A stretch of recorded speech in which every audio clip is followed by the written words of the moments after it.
Welcome back, my lovely friends and followers. Sorry if you get interrupted by cats because Tyler! They don't want to leave me alone. I'm watching my friend's cat today, and he is very curious of my other cat. And here's Tyler. He's actually going to sit there and watch my other cat, and he's going to end up getting himself attacked. And those of you who remember one of my videos about my special needs cat, well, for the first time, he is going to show himself in my video, besides that one. He is back.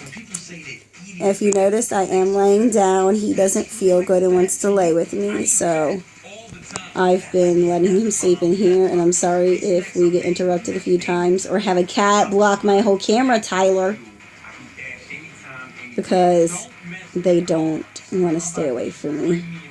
I've already tried to record this like 6 times, and every time Tyler has walked in front of the camera, or I get Harley Quinn that climbs up on my face and puts her paws right here just staring at the camera. The only one being good right now is, of course, my special needs kitty. He mama little baby. But today we are going to read another scary story called Freak Next Door.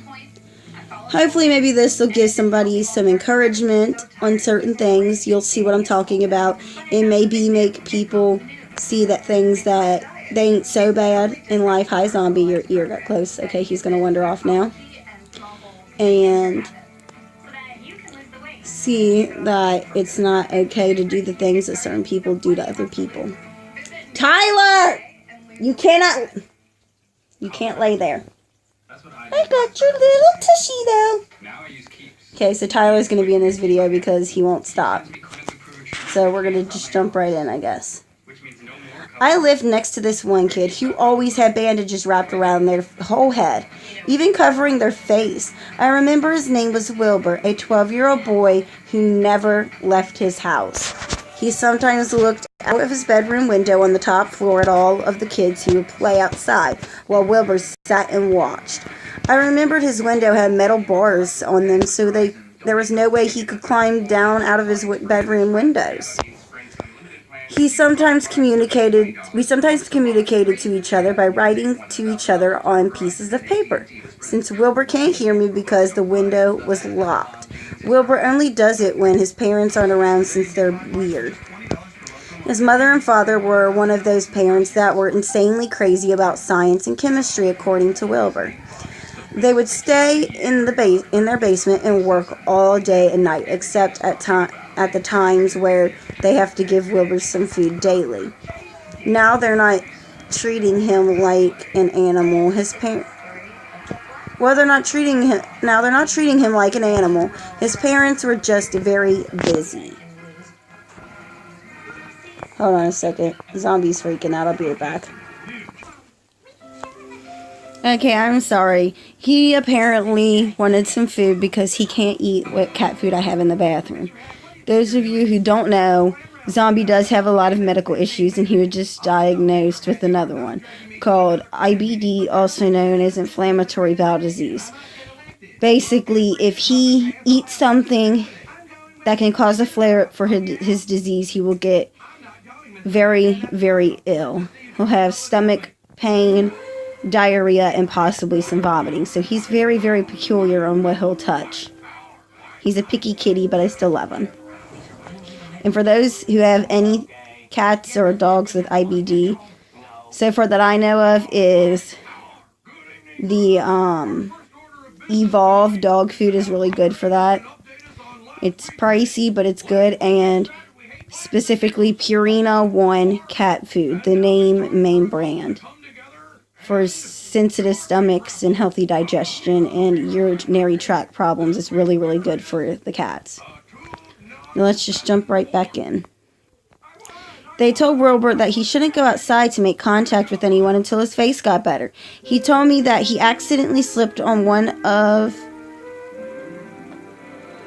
his parents' chemicals and fell face first, ruining his appearance, and his parents feared that he would be made fun of by the other kids in the neighborhood. I remember one time a couple of older kids were throwing rocks and pebbles at his window, laughing and pointing at Wilbur as he looked down at them. He told me that they do it a few times, but he's used to it. But to me, he's a great guy and still is today. I have never been inside his house, but he showed me some cool stuff that he's collected, like comic books. He had loads of them, from Marvel to DC to other non-superhero comics. He was a huge superhero fan. He even said that he felt like a superhero, a normal human being who became affected by dangerous chemicals and then became a powerful superhero. He once wrote on a piece of paper and had it put up to his window as he pretended to be a superhero. I had a collection of action figures and video games that amazed Wilbur. He told me that he never played a single video game in his life, which was quite sad. He also told me that his babysitter took them away from him before he could play them and burnt them in front of him. I'm sorry, but if I was the parents, that babysitter would be fired. Wilbur had a mean babysitter named Miss Fitzgerald, a tall, mean lady who never liked kids at all. This started before his face became messed up, he told me. She was basically every kid's nightmare. Of all the things I heard she has done, Miss Fitzgerald had babysat many kids before, and trust me, it was not pretty. Wilbur told me that the last kid she babysat, a 4-year-old girl, she made her live through 7 hours of hell. Wilbur said that Miss Fitzgerald starved her and surrounded her bed with a few bear traps. And the worst thing that happened, the parents didn't know about her deed. She would lie to them just to get paid. All those things I've heard. She is a foul, cruel woman with no soul at all. And now she had to babysit this poor guy. Wilbur was old enough to make his own decisions, except for some. But these parents apparently hired an evil witch. The parents had to go to Texas to a scientist convention, so Wilbur was left alone with her. One time I was writing about her to show to him, but then I saw Miss Fitzgerald forcefully pulling him away from the window. But that was the rest of my day without talking to him. The next day when I looked through the window to see Wilbur, I saw someone lying down on his bed, looking at the person's wrapped head. I banged my fist on the window, trying to get Wilbur's attention. He slowly sat up on his bed, wiping away tears from his eyes. He seemed to be crying, which that gave me a thought. I had a worried look on my face as I saw bruises all over his arms and legs, a faded dark tone of purple. He went to write something down on a piece of paper.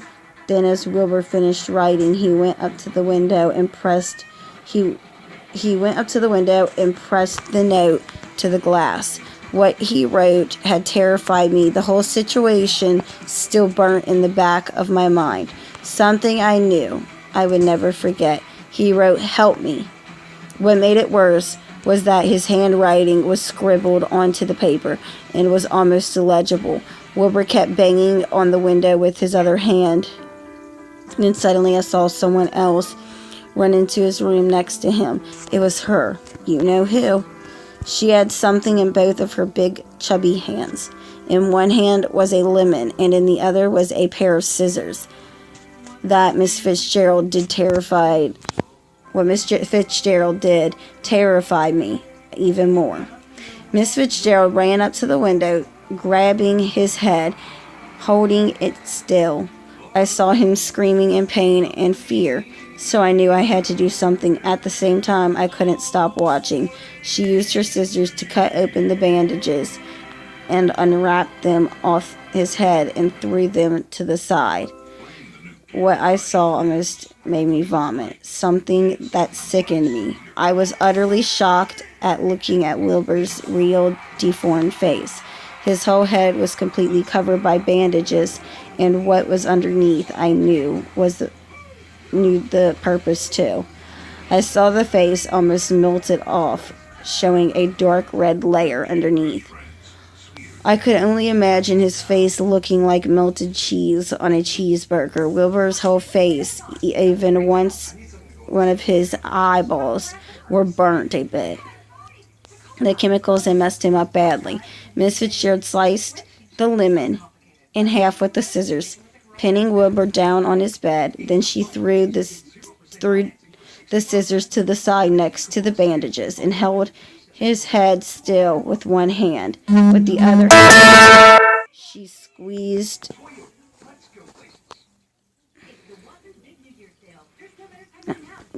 hand, she squeezed a lemon slice onto Wilbur's head, into his eyes, into the red layer of his face, the painful expression on his face, his loud muffled screams, his face stinging from the acid of the lemon juice.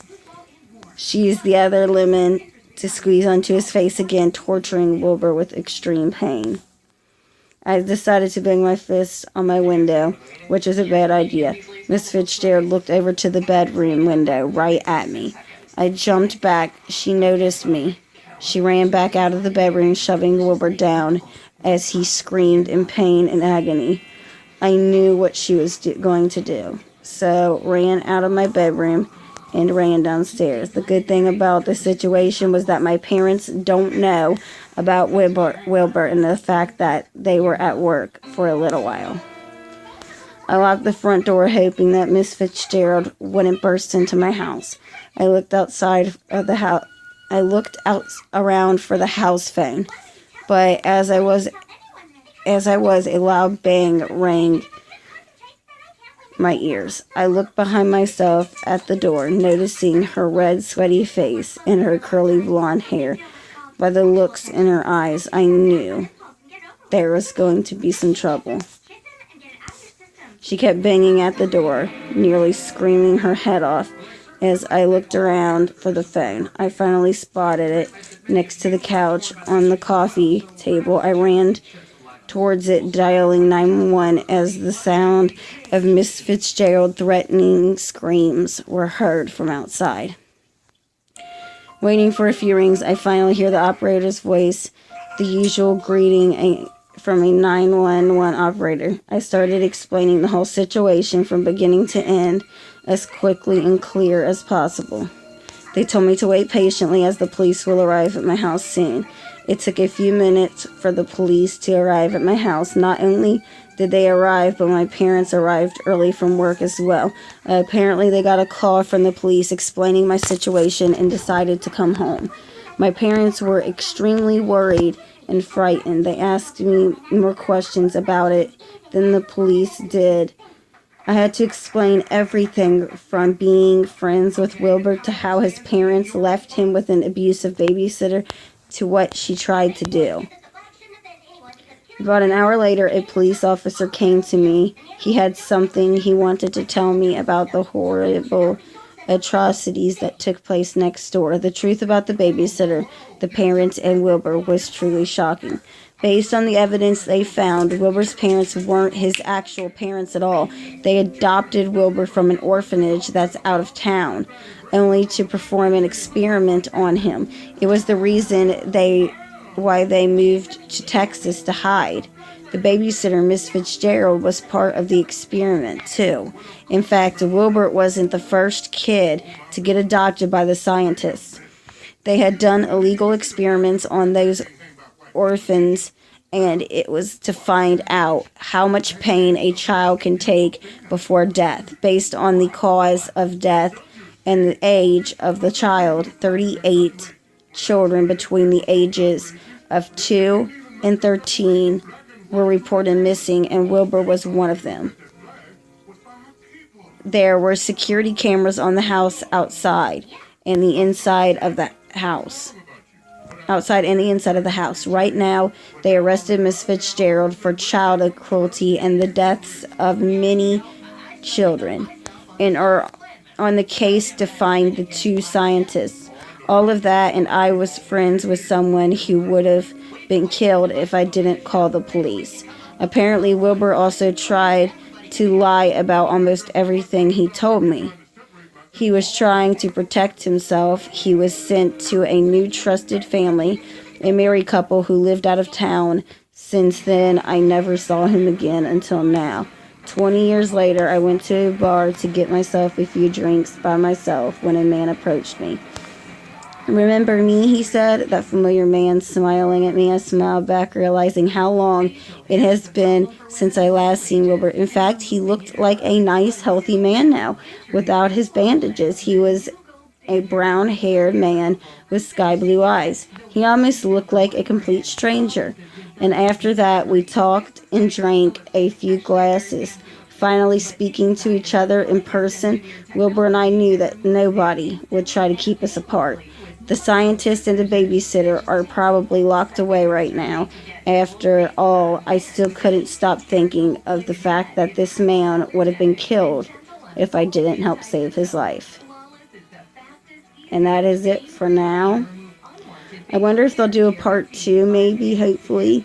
So just that tells us what happens to the scientist and to the other science experiment they had.